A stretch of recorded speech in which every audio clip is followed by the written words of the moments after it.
Ευρωπαϊκή Ένωση πλέον ασχολείται με την προστασία του περιβάλλοντος γενικότερα. Το έδαφος δεν θα μπορούσε να εξαιρεθεί στο κομμάτι αυτό.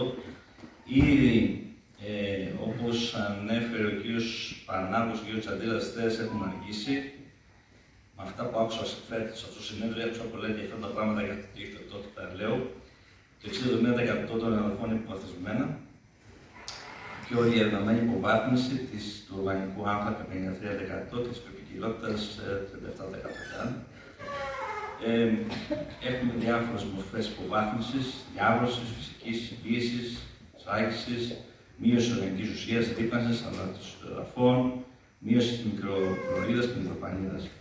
Η στρατηγική αυτή που αναμένουμε να ανακοινωθεί από την Ευρωπαϊκή Ένωση με τους νόμους που εμπλέκονται διάφορες φορείς,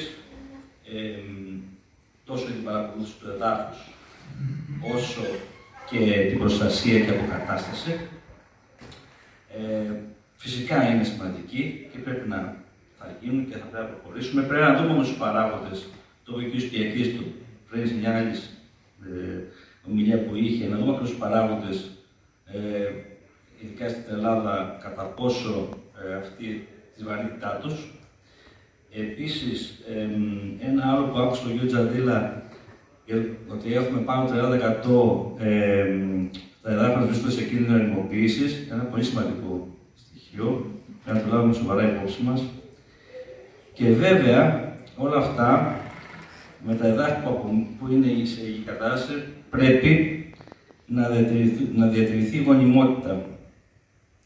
Επομένως, πρέπει να δούμε να υπάρχει ορθολογική λίπανση, να υπάρχουν στοχευμένες λίπανσεις, τόσο αποθετικά στοιχεία, οργανική ουσία, με βάση τις ανάγκες των καλλιεργειών, ώστε να είναι βιώσιμα τελικά τα εδάφη μας.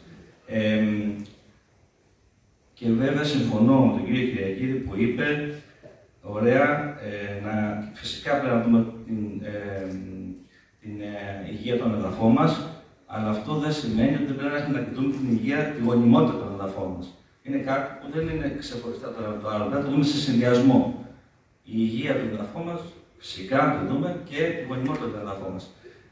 Όλα αυτά πρέπει να σκεφτούμε επίσης κατά πόσο είναι εύκολα, πρέπει η νέα νομοθεσία που θα έρθει και θα τη δούμε ακόμα, να μπορέσει να υιοθετηθεί από τους παραγωγούς μας, έχουμε μικρούς παραγωγούς, να μην είναι κάτι πολύ πολύπλοκο. Ήδη έχουμε πολλά πράγματα που τρέχουν ήδη με τη νέα νομοθεσία και να μπορέσει να ενταχθεί φυσικά.